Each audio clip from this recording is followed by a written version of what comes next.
morning, good afternoon, and good evening. My name is Sir Meerkat, and welcome back to the Moto Meerkat channel, and welcome to another episode of the ChatterBox Podcast. Now, I've got so many incredible people coming up on the ChatterBox Podcast. I've got them all lined up, but I'm not too sure who will have been in last week's episode or who's going to be in next week's episode. But at the moment, that doesn't really matter, because today we're talking to a very, very interesting man, a gentleman who has had a very impressive racing career, to say the least, becoming the first race winner with type 1 diabetes in IndyCar and a winner of the Daytona 24 Hours. Please welcome Charlie Kimball. How are you doing today, my friend?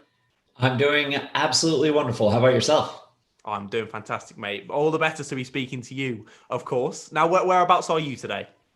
I'm at home in Indianapolis, my home office, also home gym. You can see my bike back there.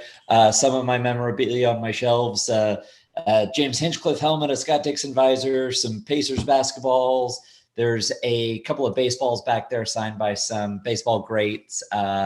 My LA Dodgers, big LA Dodgers fan being from California, won the World Series last year, but Tommy Lasorda, longtime LA Dodgers manager, Hall of Famer, passed away recently. And I've got a Dodgers hat signed by Tommy at the Indy 500 a few years back, back in like 2012, 2013.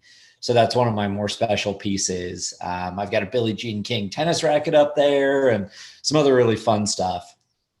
Wow, that's awesome, man. That's awesome. Quite the collection there. I'm sure a lot of people would be very, very jealous of that collection. I can't say I'm particularly knowledgeable on American sports, so those names have kind of passed over my head. But I'm sure some people are going, "Wow, that is quite incredible." But what have you been doing over the past sort of weeks, months to kind of keep yourself busy? Obviously, COVID's all kind of still going on at the moment. So what have you been getting up to? Yeah, trying to be really careful staying at home. My wife and I are definitely conscious of not being conscious of being part of the solution by not being part of the problem. So we've been really careful. Haven't left a whole lot. Haven't traveled a whole lot. Still going to the gym, training pretty intensely. We have 2 young kids, so they seem to go nonstop. Man, I wish I had their horsepower, because their endurance is unbelievable. But they also sleep really hard for a good 12 hours a night. So I wish I could do that as well. Yeah, I was going to say. But they've kept us busy. The holidays were great here. There's snow on the ground here in Indianapolis. So I'm wishing and hoping for warmer weather and a little more sunshine. This California kid needs his solar battery charged for sure. Need to catch some more rays. Yeah, I mean, at least you got snow. Like, snow's quite nice. In Cardiff and Wales, it's just raining all the time. So really horrible. But yeah, thank you very much for giving up your time to speak with me today. It's very kind of you. And I thought we'd just have a bit of a chat, sort of all about yourself, really, about your racing career and just your kind of life in general, how you made it to where you are today, and recounting some of your successes. So we'll start back where most people kind of start out in motor racing, in go-karts, of course. Can you talk us through how you got into go-kart racing? I'm kind of assuming it was through your father, Gordon, who was, if people don't know, an engineer in IndyCar and Formula One. So as I said, I'm assuming it was probably him that got you into it, but can you tell us a little bit more? Well, it's a kind of an interesting story in that I don't think intended for me to get into racing at all. He grew up in a farming family in California. In fact, my sister and I are, I think, 6th generation farmers in our county where we're from in Southern California. And so he grew up on the farm, and growing up, he was spending more time in the farm shop working on equipment and tools than he did doing other things around the farm. And so he had a go-kart that he used to drive around the farm and on the ranch and dirt roads and things like that. Well, when he went to college, his younger brothers used it, and it got stored and kind of fell into disrepair. So for Christmas one year, as a Christmas present, my parents gave me that go-kart full of cobwebs and dirt and grime and oil, with the idea that my dad and I would spend the time working on it together. This was when we were back in California. We were living in the States again, having been born and grew up at least the first 7-8 years of my life in Europe. I came back to the US, came back home to California, and worked on the go-kart to rebuild it and get it back up to spec. And we tore it all apart and got it bead blasted and powder coated and found an engine for it. And it was my first real foray at 8, 9, 10 years old. Well, I guess eight years old, to the mechanical side of life. You know, my dad is in mechanical engineering, loved it, had a lot of aptitude for it. And being taught by him about that sort of thing was great. But we went down to a go-kart shop in LA called Pitt's Performance. And I walked in, we went down to pick up a seat for it and try out a couple of different seats, and walked in and saw my first ever racing go-kart and thought that looked like a lot of fun. And that was probably in March or so, after getting the go-kart at Christmas, March, got a seat for it.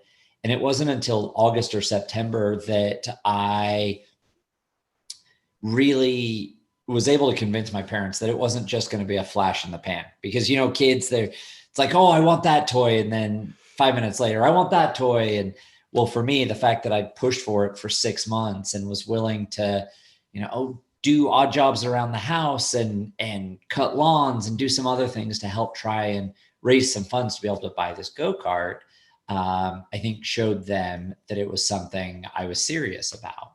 And so we bought it, and we used to go to Jim Hall's kart track in Oxnard, California, right down by the beach. And we put it in the back of my dad's ranch pickup, and we'd go to the go-kart track, practice Saturday afternoon, come home, and then go back out on Sunday and race. And for a while, it was just something we did for fun. And then it got pretty serious, and we got a trailer, and then we got a bigger car to tow the trailer. And then we got a bigger trailer, and we had more go-karts. And by the end of it, you know, we were racing 3, maybe 4 times a month, all across California, all the way out to Las Vegas and Nevada and Phoenix and Arizona. You know, I did races in Canada, the Barrie Grand Prix, north of Toronto, all the way across on the East Coast. Never really any international go-karting, but spent a lot of time and a lot of weekends away from home at the go-kart track with my dad. And it was always that he and I would work on him during the week, and then we'd go and race him on the weekends. And so it was really about the time with him. And still to this day, I really treasure that time we had traveling, driving around, staying in hotels, going to the racetrack and working on the go-karts together. I learned so much about racing and engineering, just soaking it in and absorbing it from the vast knowledge that my dad had. Yeah, that's awesome. That's awesome. You clearly had a lot of experience, and yeah, that's a serious experience for yourself. Yeah, as a child, to be able to go around to all those different places and do all that karting, that's just awesome, man. Awesome. I'm very jealous. Now, I saw when I was researching for this little chat with you that you were actually born in Chertsey in England. Is that correct?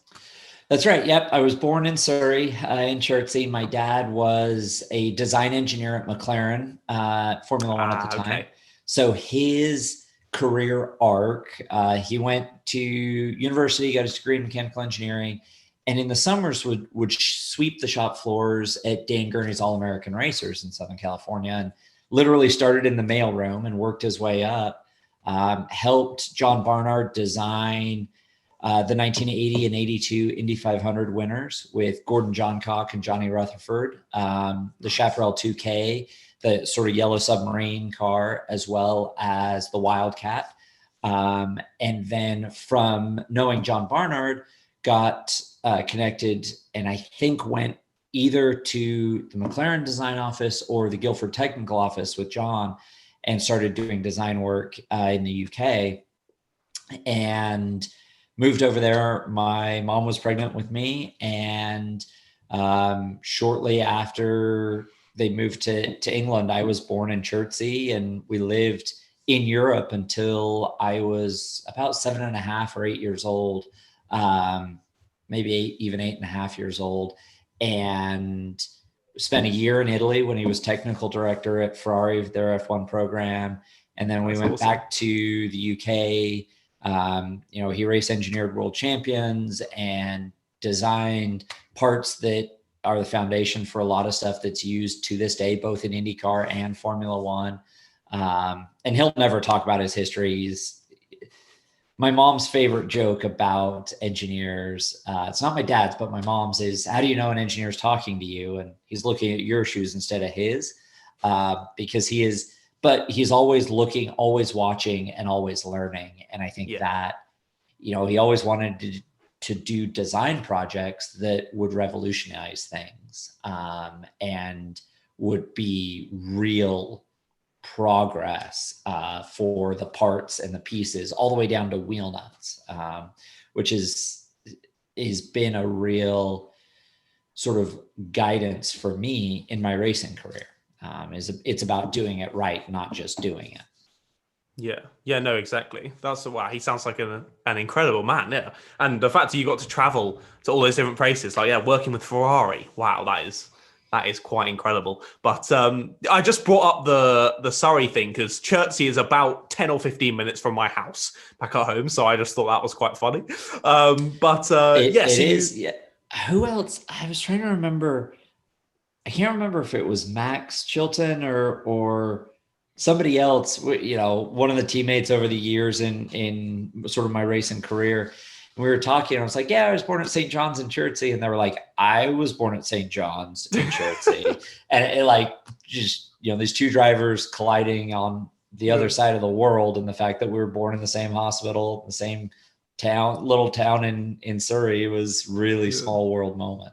Yeah, so odd. Yeah, you would not have been able to tell from your accent. I wouldn't have put you as being born in Surrey, but there we are. So, as you said, you were sort of growing up around all this racing environment. So it was then, I'm assuming that you moved over to America sort of before you started all this karting stuff, and then you said, you did all the karting stuff, and then what ended up making you move from karting to actually jumping in a proper car or some single seater action? I turned 16 and I got my driver's license. Okay.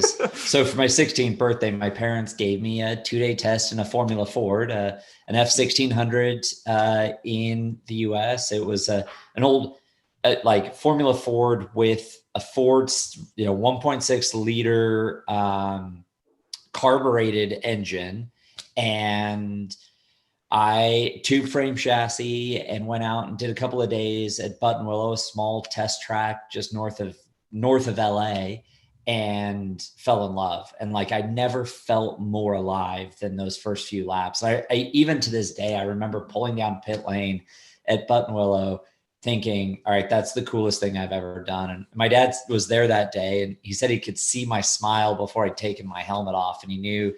He calls that day the beginning of the end, and I call that day the beginning of the rest of my life.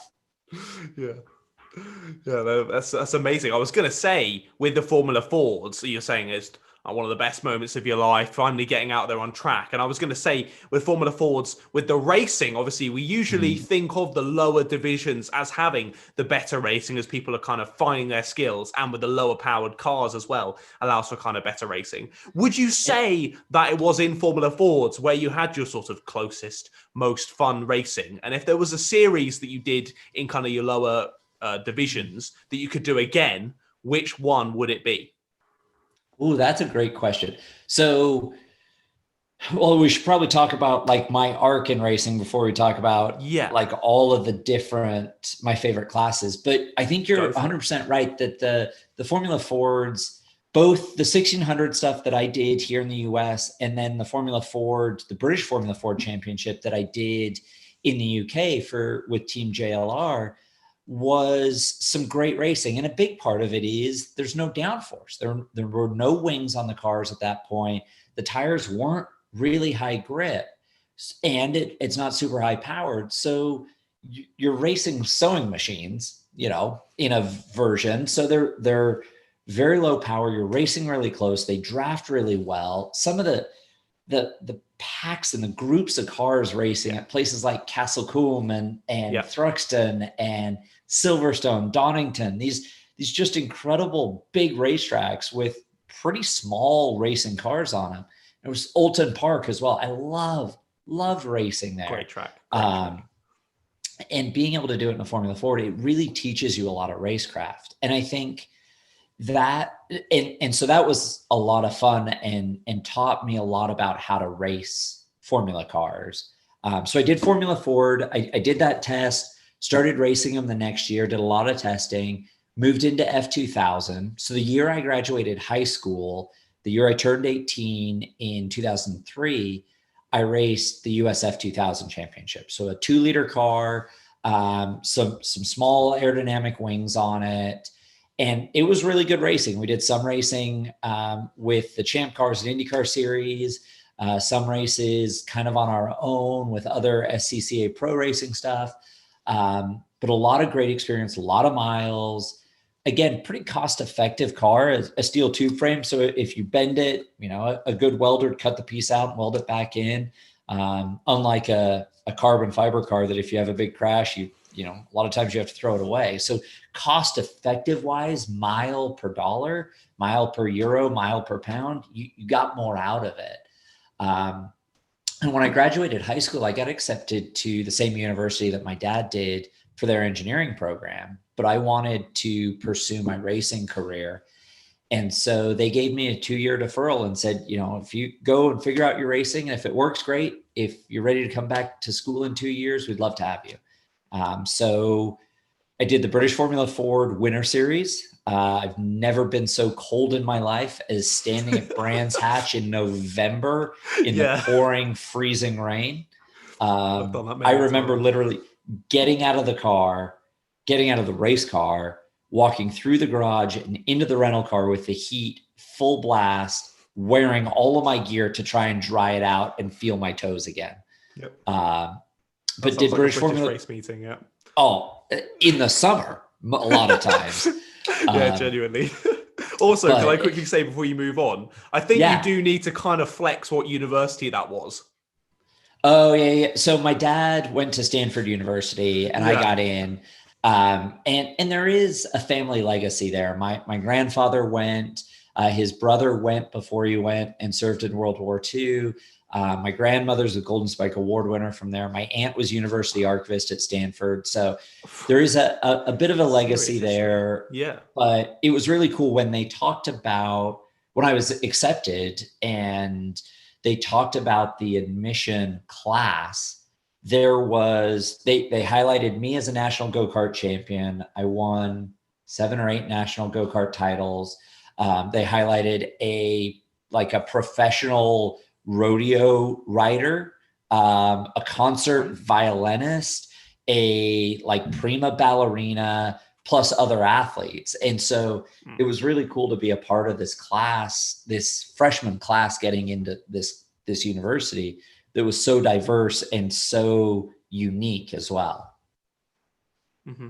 Yeah, no, that's amazing, mate. That's awesome. But I had to say that because when I was researching, I saw it was Stanford and you kind of glossed over it. I was like, this man's a smart man. He needs to flex that he was getting into Stanford here. But I guess that kind of, again, showed how much you really wanted this racing, how much you wanted to make it at the top of racing, that you would even give up an option at Stanford, which was crazy. But would you mind continuing telling us about kind of the junior career and answering the question of, if you could do one of the junior series again, which is the one that you would do?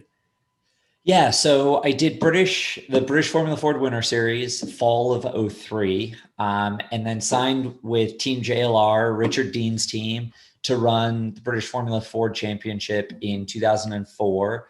Won a couple of races at Oulton Park and worked with great mechanics and great engineers. Paul Haig, who's been around racing for a long time, an incredible Yorkshireman. I've never been called Flower more in my life, and love, and absolutely loved the time. And I talked about the value of money per mile in the junior formula, and Formula Ford was so good because we'd race it. I think we raced at 10 or 12 different racetracks, and it was double or triple headers every weekend. And between race weekends, we'd go test on Tuesday at another track and Thursday on another track. And then Saturday, Sunday, have a race weekend at a whole different place. So you got so much experience crammed into these 8 or 10 months. And it was so much fun. I mean, I was 19 years old living in England and figuring out how to pay like a TV tax.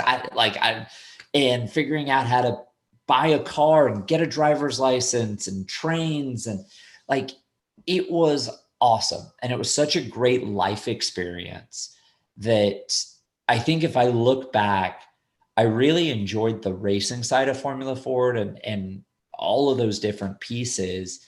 And from there in 2005, I stepped up to the British Formula 3 Championship with Carlin. And it was a lot of fun. Carlin obviously runs top flight cars in everything now, from IndyCar down to Formula 3 and Formula 4, I think, and a bunch of other stuff. And I think I just heard they signed up for a scooter championship, branching into two-wheel racing. But I think British Formula 3 was some of the best racing, most pure, incredible competition that I've ever done. And I really look back on that year so fondly. My mechanics, the engineers, the team itself, that was such an incredible grounding for me in semi-professional racing. So I have to say, Formula Ford racing, US, UK, was probably some of the best education, and British Formula 3, which I don't know that it exists like it did then, but if I could go back, that was the year I'd do over and over again. Because again, 20 years old and living in Europe, and we did a race in Monza. Alvaro Parente and I had just an incredible ding dong battle for about 3 laps at the end of the race. If you can find it on YouTube, it's an amazing race. We went to Spa and raced at Silverstone, and just these great racetracks, and had so much fun. And it was a blast. That was great racing, and taught me a lot, and kind of springboarded me, as the first American in 13 years to win a British F3 race. It was all the way back to, I think, Danny Sullivan maybe. And it was her. Yeah, it might've been, the first American to win 2 races. I swept the weekend at Thruxton, and it was great. And that springboarded me in 2006 to the Formula 3 Euro Series with Signature. And that was great because I got to live in Italy and race for a French team and race all across Europe.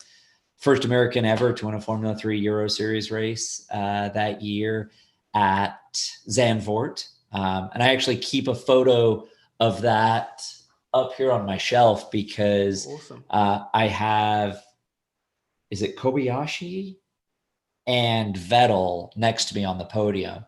So whenever Sebastian wins a world championship or an F1 race, I pull that photo out and be like, hey, I remember that race. And it was this crazy wet to dry Zandvoort race. And it was good racing. And then in 2007, I stepped up to the World Series by Renault with Victory Engineering, which was a Carlin sister team at the time. And through the season, it was really disappointing results wise. In fact, I look back and think, man, it's probably one of my hardest race result seasons ever. And it turns out in October, I went into the doctor and came out with a diagnosis of type 1 diabetes. And I'd gone to the doctor because I had this skin rash and mentioned I'd been kind of thirsty. And it turns out I'd lost 12 kilos in just 5 days. 25 pounds for those of us here in the US. And it's a lot. And honestly, when I saw that scale number, I thought, okay, there's something broken. Like, your scale's wrong, doc. There's no way this is real.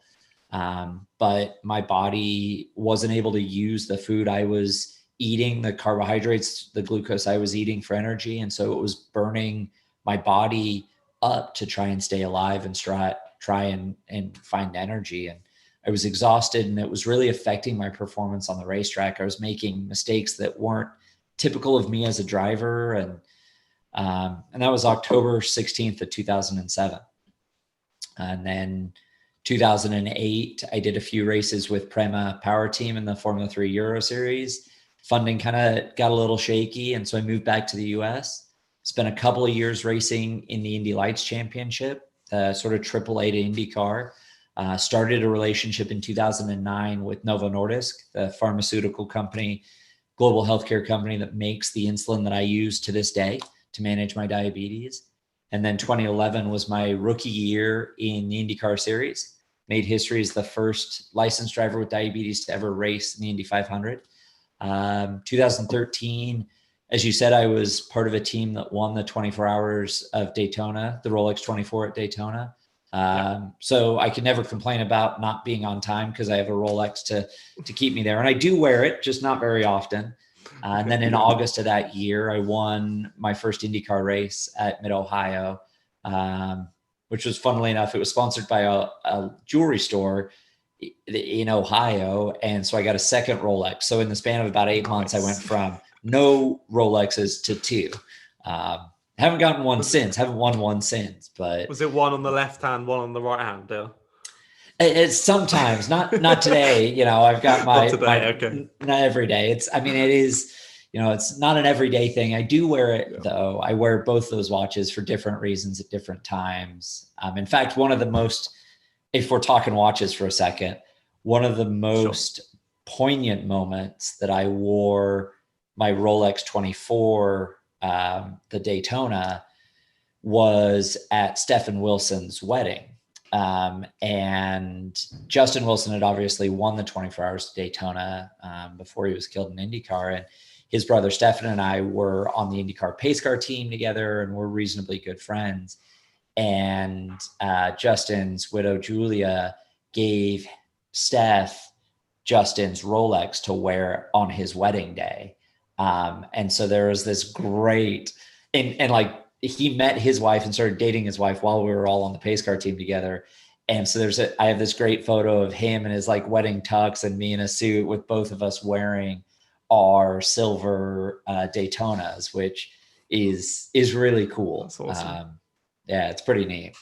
Yeah. So I rambled a long time there. And I figured, and I'm sure you have questions and want to circle back, but I do indeed. That was a lot of history. No, that was great. That was perfect little sort of synopsis. But yeah, we'll sort of dig into certain aspects of that a little bit deeper. Yeah, but some amazing stories there. And you've clearly done a hell of a lot. Now, a couple of things I wanted to circle back on just before we end the first half of today's podcast was a series, firstly, that you raced in between 2008 and 2009 called A1GP.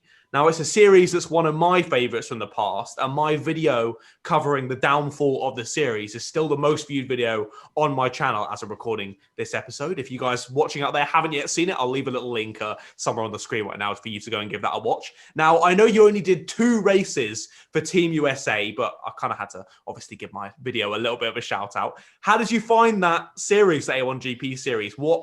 How did you manage to get involved with that, and how come it was only 2 races? Well, so the team manager for A1 Team USA for a while before the sort of Andretti group took it over was an American by the name of Paul Anthony, and he knew me from Alan Docking Racing in British F3. He was engineering in British F3, knew about me, and I think I did some like practice sessions. In fact, I have a photo of me in the Team USA fire suit on, let's see, that would have been like October 13th, October 12th of 2007, about 3 or 4 or 5 days before I was diagnosed with diabetes. And that weight, that's how I know I lost 12 kilos in the 5 days before I was diagnosed, because I was weighed at the A1GP race before I went to the doctor the following week. He called me up and said, yep, I think Buddy Rice and Jonathan Somerton are going to do some of the racing, but we get a secondary driver to do practice sessions. We'd love to come have you drive the car. And it was a great chance, and it was a lot of fun to be around. It's a great series. I remember James Hinchcliffe, who I'm really good friends with now and still, doing the pit lane reporting along with Team Canada and Robbie Wickens in the car. Like, really cool. It was a lot of fun, those events, all over the world, in Zhuhai in China and Brno, the Czech Republic, And then in the 2008, 2009 series, I think Andretti it was a new car, new chassis, maybe built and developed by Ferrari. You probably remember the details better, but I think it was like a Ferrari design spec car. And Andretti had a driver lined up, maybe one of their professional drivers, I can't remember, to come over. And it was all getting kind of last minute as far as getting the cars ready for the first race in Zandvoort. And the driver was like, man, I don't even know what's going to happen. I'm not going to travel over there. So I get a call like in the middle of the night. I'm in California at my parents' house. Funding had kind of fallen apart for me. I was working on stuff for Indy Lights for 2009, but I didn't really have anything. Yeah. And in 2000, and so that would have been like August, September 2008.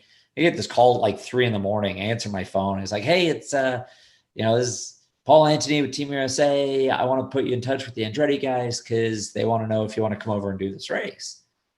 I was on a plane that night out of LAX into London to go up to Snetterton, do the shakedown test on it, go over to Zandvoort and do the first race, the first race in the pouring rain. And it was a blast. Like some of the mechanics on that, they tell a story because they're IndyCar, Indy Lights mechanics. This guy has been around forever, a mechanic by the name of Poppy. They go, oh, our pro driver's not coming. They're like, well, who's going to drive the car? And he's like, I don't know, some guy named Charlie. And so literally anytime like I see Poppy, he goes, hey, it's some guy named Charlie. Like to this day, any of the mechanics of that A1 that weekend, they're like, some guy did a great job. That Mr. Charlie Kimball, he's really good. It was a fun series with a lot to it. That car with the paddle shift and the big horsepower, that was a big upgrade over the first version of the A1 car for sure. Yeah. No, it was a huge upgrade when they tried to change to Ferrari. But yes, you said it was kind of a bit last minute, and I think the whole series was a little bit last minute. So I think that's kind of why it went a bit down the drain a tad. But yeah, you had fun in there at least with those powerful cars. And you kind of spoken about it a little bit, but I wanted to see if you'll give me a little bit more detail on it. You raced all across Europe doing this, as you say, doing British F4 and F3, Euro F3 it was. How come you then suddenly changed in 2009 to racing in Indy Lights and moving back to America? Why did you change from doing European racing and then possibly sort of following up through into Formula One? Why did you then change over to sort of Indy Lights and moving up to IndyCar? Well, a big part of it was commercial programming. Part of it was the sort of financial and the economic environment here in the US and the global perspective of US companies' involvements and relationships in Europe was changing. I was having trouble getting US companies buying in to investing in a marketing program in Europe because they were just trying to solidify their base here in the US. And so it was a big part about the commercial side of things and putting the funding together to be able to go race over there. And part of it was that for years, my dad was really conscious that it's not if you have a big crash on an oval, it's when. And the odds and the injuries on ovals can be really bad. I mean, we've seen that over the years. But the introduction of the safer barrier and some of the energy reduction stuff, the Hans devices, all of those things did a lot to mitigate that risk. And so you put the commercial viability of not racing in Europe against putting something together here in the US, as well as the mitigating of the risk of racing on ovals. And it wasn't a full oval series anymore. IndyCar at that point was, and still is, this great blend of permanent road courses, street circuits, and ovals. And so being able to mitigate that oval injury risk through the advancements in safety and the scheduling side of things was really the impetus to come back and race here in the US, because I was able to get more traction getting US companies to have involvement in a US marketing campaign. Yeah, that makes perfect sense. It's always, at the end of the day with motorsports, it always comes down to money, doesn't it? Really, that's always the stopping thing. So while sports is in the word motorsports, racing's a business. And I think a lot of people forget that. And I mean, any sport is a business unless,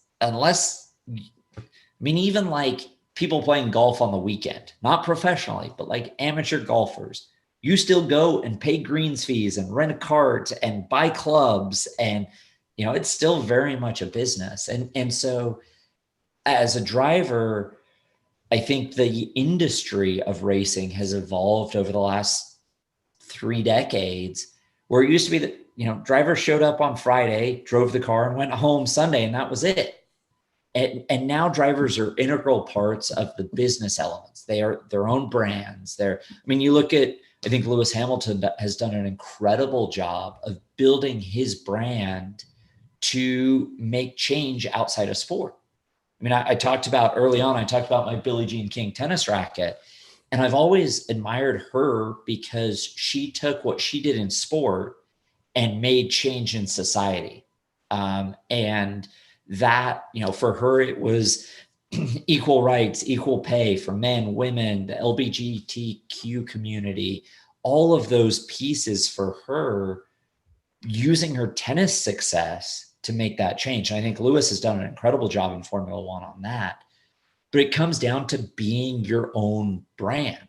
I can't remember the rapper, but one of his famous quotes is, "I'm not a businessman, I'm a businessman."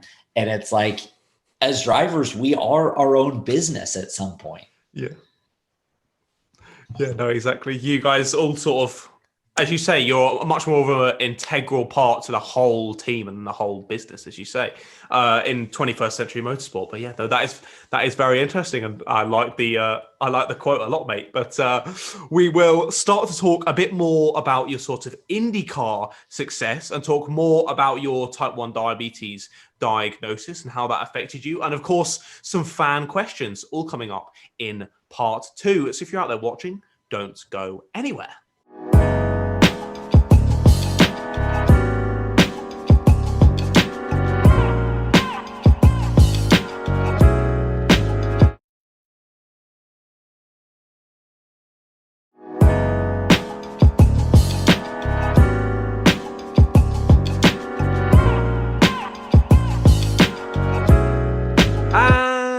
Welcome back to the ChatterBox Podcast. I'm still your host, Sir Meerkat, and I'm still joined here today by the wonderful Charlie Kimball. Now, Charlie, we ended off part 1 sort of talking about all your junior career building up, and we finally built up to IndyCar. You joined that in 2011, but it wouldn't be until 2013 where you would have a very, very successful year. Let's firstly talk about no, I know it came second, but we're going to talk about it first. Your IndyCar win at Mid-Ohio. Now, what exactly happened in that race that led to you taking the win? And how did it feel to cross the line, realizing that you've won? It must have felt pretty amazing.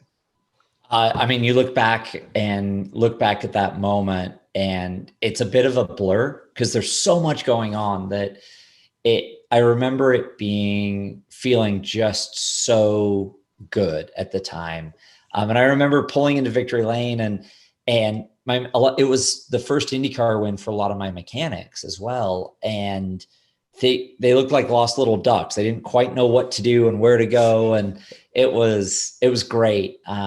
But a lot of things really led up to that race. You talked about what did it take to win that race. And I knew going to Mid-Ohio, we were going to be pretty competitive. Scott Dixon's won a lot of races there. The Ganassi cars have been very competitive there over the years.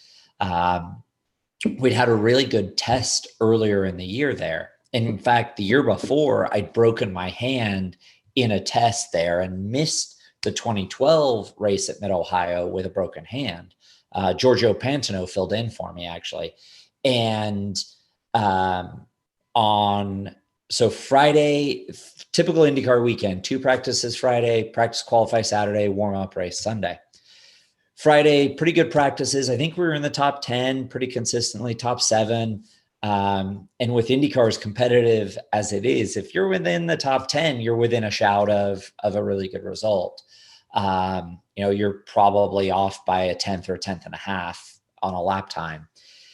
And then it rained overnight Friday night. Saturday morning, practice, go out, maybe 3rd or 4th lap when I'm starting to push. As you turn into turn 1, which is a 5th gear, 125 mile an hour corner, there's a bridge right over the top of it for the fans to get to the infield. Yep.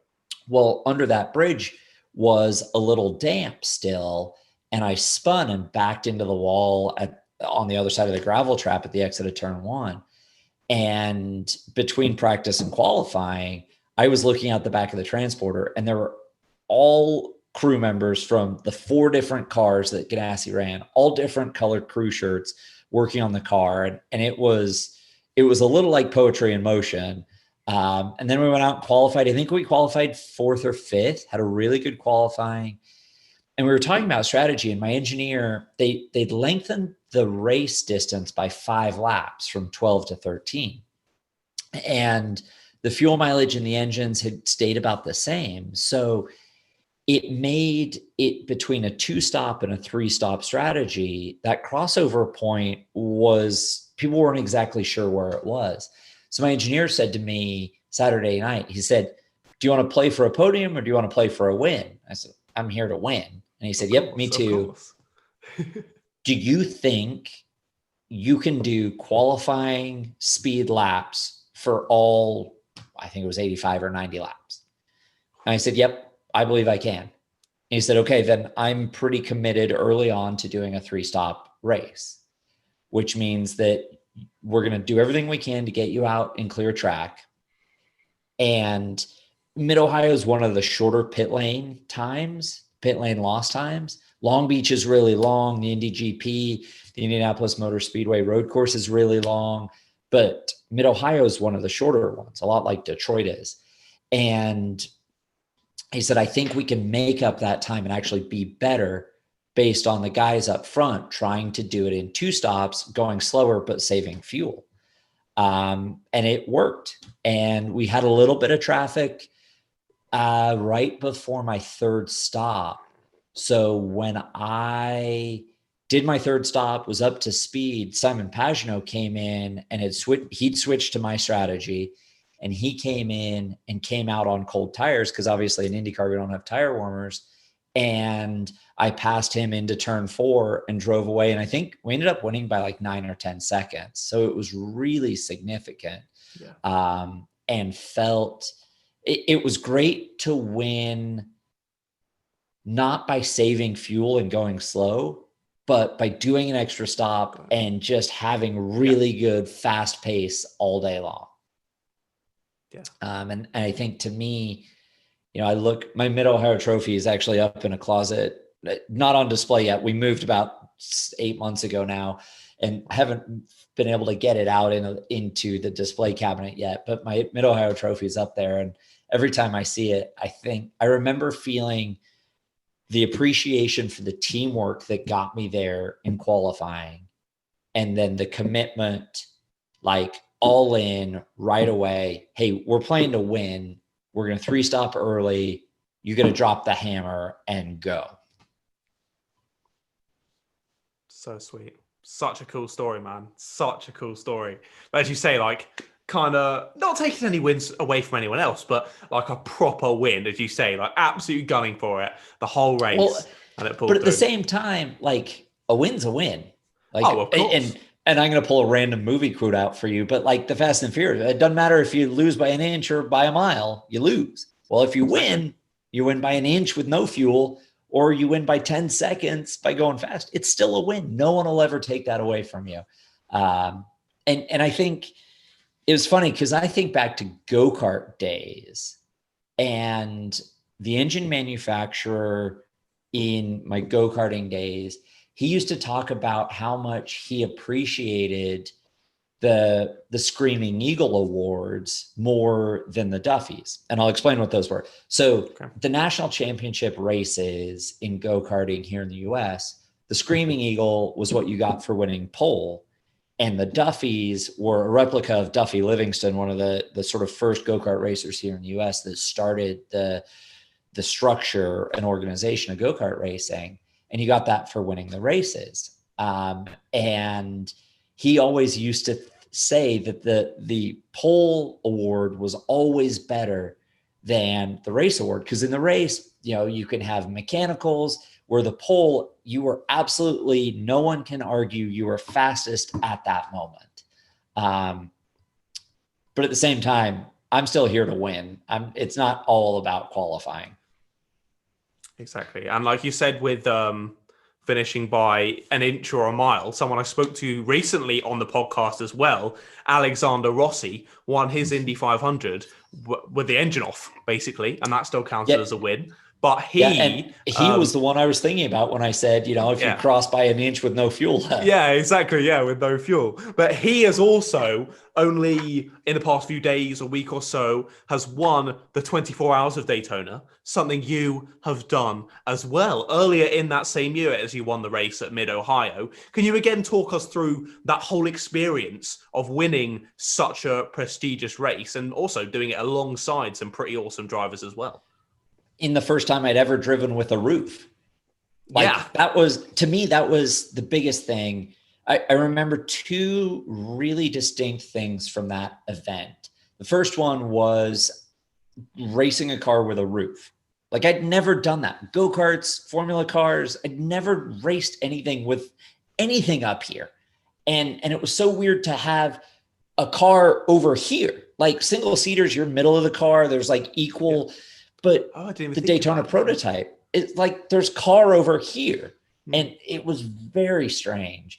And it didn't take long to get used to it because it was obviously a well-sorted car, really competitive, really fast. And I had a couple really good guys to learn from. In that same car was Scott Pruitt, who has raced NASCAR, IndyCar, sports cars, one of the most successful Rolex 24 at Daytona drivers ever. Memo Rojas, who had been teammates with Scott for years and had really elevated the game. A guy by the name of Juan Pablo Montoya, who at one point had 2 Indy 500 wins out of 3 starts or 4 starts. The percentages were absurd. Won it his first time with Ganassi, raced in Formula One, wins at Monaco, comes back, and second time doesn't, but third time wins the Indy 500 again with Penske. And it's and it's funny because Juan I love racing against and with Juan, but he can be very aggressive is maybe not the right word but he doesn't take anything from anyone. And no, definitely not. And you always know exactly where you stand with Juan. He'll come up and swear at you, or he'll come up and tell you that was a lot of fun. That was great racing. Because that's all he is. He's just a pure racer. And I always appreciate that. Even if I didn't always agree with his, I stood with him. And being teammates with those 3, they had a lot more experience at the Rolex. They had a lot more experience driving at night. They had a lot more experience using headlights, using traffic and managing traffic. And literally, I saw my job as driving for a couple of stints, a few stints in the middle of the night so that they could get more rest to set up the start sequencing of drivers to get into the night, to save brakes, save tires. And then that would then set up the finishing order to be able to run right up till the end of that 24 hours and have the right person in the car at the right time to go win the race, and take care of the car so that it was in one piece and competitive when they got back in the cockpit. Nice. Sorry, I was just laughing at Juan Piece there. Yeah, the wad piece. I like that. I didn't intend for that to be a pun, but as a dad, I love the dad jokes. That was great. I really like that. I love that. But again, an incredible feat of success there from you, sir, and an incredible achievement to have on your repertoire. But finally, we will talk about, we kind of touched on it a little bit earlier, but about your diagnosis in 2007 of having type 1 diabetes. Now, when I was researching for this, I came across something which I found very, fascinating, to be honest. I was reading that you race with a continuous glucose monitor, which wirelessly transmits data to your steering wheel dash. And if your glucose level falls during a race, you can then drink sugar water to bring it back up. I thought that was so cool. Can you talk us through how that diagnosis has changed your life, both in regards to racing and also your off-track activities as well? I mean, it changes everything. Everything I do during a normal day, everything I put in my body, everything I eat, everything I drink, any activity I do, I'm thinking about what my blood glucose is, what I want it to be, when I last took my mealtime insulin, what I plan to do the rest of the day, what stress looks like. I mean, I think I've learned more about my stress response in the last year during a global pandemic due to my diabetes than I ever had before, because I hadn't faced a global pandemic as somebody with the diabetes before. And so all of those things work in my mind on what I do next. And I think for me, it's beneficial to have that engineering mindset, that mechanical leaning brain when it comes to diabetes management. Because I look at it kind of as a balance scale, the old scales. And on one side, you have things that make my blood glucose go up: stress, dehydration, carbohydrates, illness. The other side, things that bring it down: insulin being the first one, hydrating, low impact exercise, rest, being, relaxed, all of those things. And so that side, it's about, okay, I'm going to put, I'm going to have a sandwich for lunch, and that's this many carbohydrates. So I need to put this much insulin on this side to keep it balanced. But oh, wait, I'm going to do a long run, which is going to bring it down later. So I need maybe a little less insulin to stay middle of that road, if that makes sense. And how that translated into the race car, you talked about my continuous glucose monitor. And I think it comes down, just like in racing, to have the right information and the right tools. Diabetes management is very much the same way. And I talk about it being a team sport, just like racing is. And that information, the first appointment I had with my endocrinologist shortly after I was diagnosed, she's out of Los Angeles, has treated Olympic athletes, mountain climbers, endurance, triathletes. It's, A-list celebrities. She's seen them all. And she said, you'd be a perfect candidate for a continuous glucose monitor. And I was like, well, what's that? And it's evolved over the years, and the technology and the sensors have gotten better, but it's essentially still a sensor that I wear where there's a wire injected under the skin into fatty tissue, interstitial fluid, and it transmits a reading to a display. And it now transmits a reading right to my phone and my watch. So when I'm traveling, my wife can keep up with what my blood glucose is doing. So when I'm running through an airport, she can make sure that I'm not going low or I'm not going high, and make sure that I'm staying on track. And then on the racetrack, that readout actually plugs into the car's data system. So on my steering wheel, on my electronic dash, I have speed, lap time, oil pressure, blood sugar, water temperature, gear, my car and body data right there together. And the cool thing is, once it's in the car's data system in an IndyCar with telemetry radios, my engineers on the timing stand in pit lane can keep track of it. So cool. Because, back to one of your first questions in the first half of the podcast, you talked about what some of the best racing I've enjoyed is. And I talked about Formula Ford without aero. I talked about British F3. But I think IndyCar racing on some of the high banked ovals, racing at Texas and Kentucky, Iowa, even the Indianapolis Motor Speedway, there are times you run side by side, lap after lap after lap. And I don't want to have to be looking at my dash to make sure my blood sugar is right. And so having that extra few sets of eyes from the engineers on the timing stand has been really valuable. And my doctor said, okay, well, this is how you read it. But if you're going low, we want to be able to get you some sports drink or some sugar water or some fruit juice or something to get it back up. She said, my cyclists have 2 drink bottles, one with water and one with orange juice, or one with water and one with Gatorade and extra sugar, some concoction to get glucose up quickly. And in Indy Lights, the first time I raced with this glucose and the drink bottle, I just had a drink bottle full of glucose-rich fluid. Now in IndyCar, 2, 3, 3.5, 4-hour races, when you're talking about 500 miles on a hot Memorial Day Sunday in May at the Indianapolis Motor Speedway, it's important to be able to hydrate. And so we got a second drink bottle, and my dad designed a valve that we got 3D printed out of plastic, and it's got a titanium bushing in it, and it mounts right here on my seatbelt. So those 2 drink bottles come together right here on my seatbelt, and from that valve, a tube runs into my helmet so I can stay hydrated. But if my body needs that glucose, I can flip a valve and get some sugar to bring it up.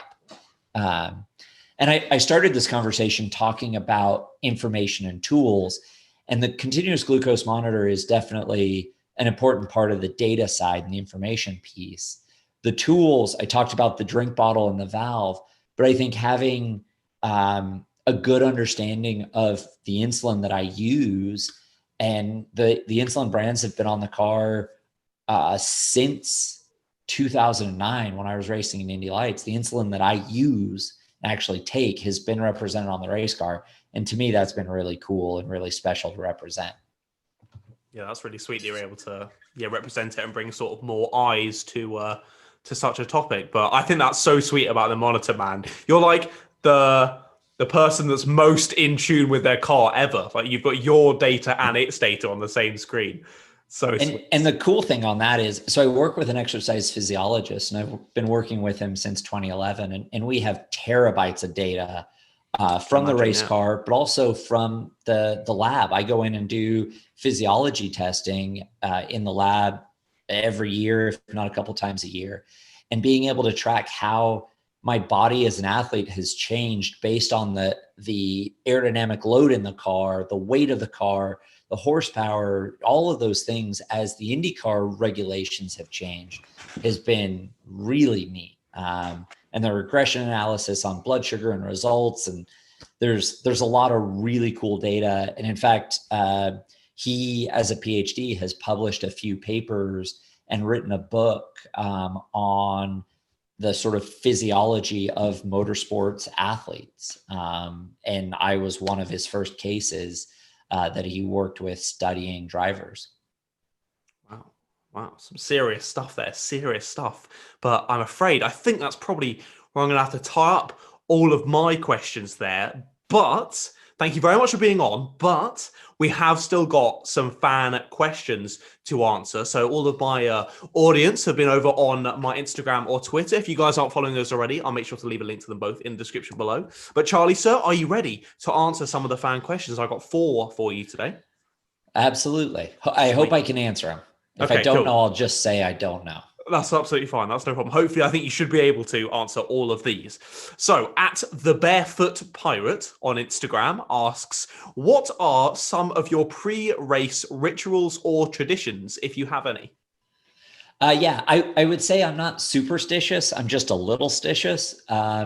And part of that routine comes down to my diabetes management. And I always eat the same pre-race meal, the same 2 hours before the race. It's plain grilled chicken breast, white pasta, some salad, some fruit salad, and a lot of water. And I think that's probably the biggest thing for me. But I always like to have a few moments of quiet, either before or after I get in my fire suit. It's not really critical to just visualize what the start of the race looks like, what pit stops look like, and then what I want the finish of the race to look like as well. That's really important for me to get the mindset right heading out to the grid to climb in the car and go compete. Nice. Okay, so some visualization and a good meal. That's good. It seems Absolutely. like a good way to start a race. And it's all like carb and protein counted as well. So I know how many grams of carbs I'm putting into my body so I can take the right insulin for it. Exactly. Perfect. At Triple Crown Racing on Instagram asks, having spent your first full year at, I really don't want to mispronounce this, Foyt is the name of the racing team, correct? I'm sorry. Do you not know who AJ Foyt is? I do. But I didn't want to mispronounce it. You got it right.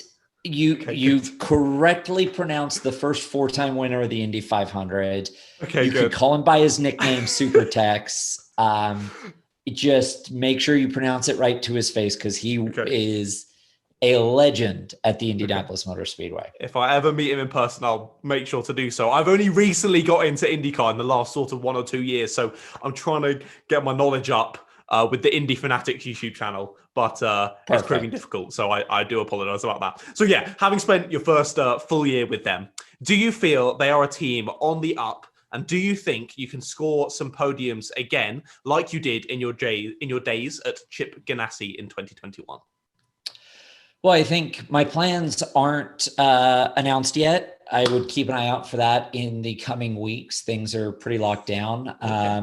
The fact that Sebastian Bourdais is going to be a full-time driver in the 14 car, Dalton Kellett in the 4, working with the engineers and the mechanics, they are definitely hungry to go win there. I really enjoyed working with Larry Foyt, AJ's son, and AJ himself. You talk about learning from a legend, and AJ talks, you listen, because there are things he definitely understands. And he's probably forgotten more about winning at the Indy 500 than a lot of us will ever know. And they as a team, I think, are definitely on the up. They are rebuilding or rebuilt a little bit heading into last year, which with the pandemic and all of the delays and the lack of testing was probably the worst timing it could have been. But we did really well. A few top 10s. We were on for great results at Texas before a small mistake cost us that in pit lane. And then the Indy 500, I think we ran pretty well based on, the package we had. And I do believe they are on their way up. And like I said, I really enjoyed working with them as a team and as people. No, that's brilliant. So yeah, as you said, everyone make sure to keep their eyes and ears out for any announcements coming very soon there. At Will B 17K on Instagram asks, what's the car that you've raced which was the most difficult to drive? Ooh. Man, I think the World Series car by Renault back in 2007, it was so hard to get right. Like it might have been even the Formula 3 Euro Series car in 2006 because of the Kumho tires. I think in IndyCar, the level of competition is extremely high, which is why it's so close. So you're looking for that last 100% where the tires and the spec in the F3 Europe and in World Series, man, it was like, if you didn't quite figure it out, you were a million miles away. And it's still, and part of that might've been my elevated blood sugar and all part of that leading up to the diagnosis. But like I said, I really struggled with results that year. And I felt like it was just so hard to get right. Gotcha. Right. No, good answer. We move on to the final question. At JDYE, the race guy on Instagram asks, serious question. Of the entire IndyCar field, who would win in a hot dog eating contest? Hot dog eating contest. Yeah. Well, we spoke about him earlier. If we're talking this year's Indy 500 grid, I think there's only one guy I would lean on to win a hot dog contest. Mr. Montoya has been known to eat quite well. I don't know, like, we're all so competitive that if you were like, all right, you're going to get a baby Borg Warner if you can win this hot dog competition, we would all figure out how to do it. Like, we would all like, we're just competitors. So it's hard. Oh man, that's a hot dog eating. I am not Joey Chestnut. And that's a reference probably you don't get, but on July 4th, there's always a hot dog eating competition. And Joey Chestnut is one of the best, competitive food eaters. I think that's the word here in the US. Right. Okay. Very cool. Very cool. So we're going to go with Montoya then on that one. I don't know. He like crushes some miles on the bike. So I'm sure if it was after like a century or two on the bike, he would definitely need to refuel. Yeah. Okay. Gotcha. No, that's great. So there we go. Juan Pablo Montoya is the hot dog eater. Well, with that, one in a million. What? Oh, get out. Incredible, terrible dad joke from you there to finish that one off. But thank you for that professional insight into IndyCar and all the racing knowledge that you do have. Thank you so much for giving up your time to chat to me. Is there anything you'd like to say, sort of a one-line finishing sentence to the fans out there that might be watching or listening? Well, I know that the last year has looked different for the whole world, and especially race fans. Running the Indy 500 in August last year without fans was not only hard on the fans that couldn't be there, but hard on us as drivers and teams. I mean, we draw our energy from fans, and I know that, for me in the Novo Nordisk car, it just didn't feel right. So I hope that we get on the backside of this and things return to whatever that new normal looks like and figure out how to go racing with fans in the stands, because while it is a business, it is still a sport and we still love it. And we love having our fans there to enjoy it with us. Definitely. We need the atmosphere there. And yeah, sometimes I'm definitely going to come and watch an IndyCar race at some point, my good sir. So if I'm able to come and do it in the near future with COVID, I'm definitely going to come and cheer you on, Charlie, my good friend. So again, thank you all so much for watching today's episode. If you did enjoy it, be sure to drop a like on it down below. I do really appreciate that. And subscribe to the Moto Meerkat channel as well, so you don't miss any future episodes with some more incredible race stars and content creators and all that jazz. So otherwise, again, a massive thank you to Charlie for being on today. And I will see all of you Meerkats later. Goodbye, guys. See you later.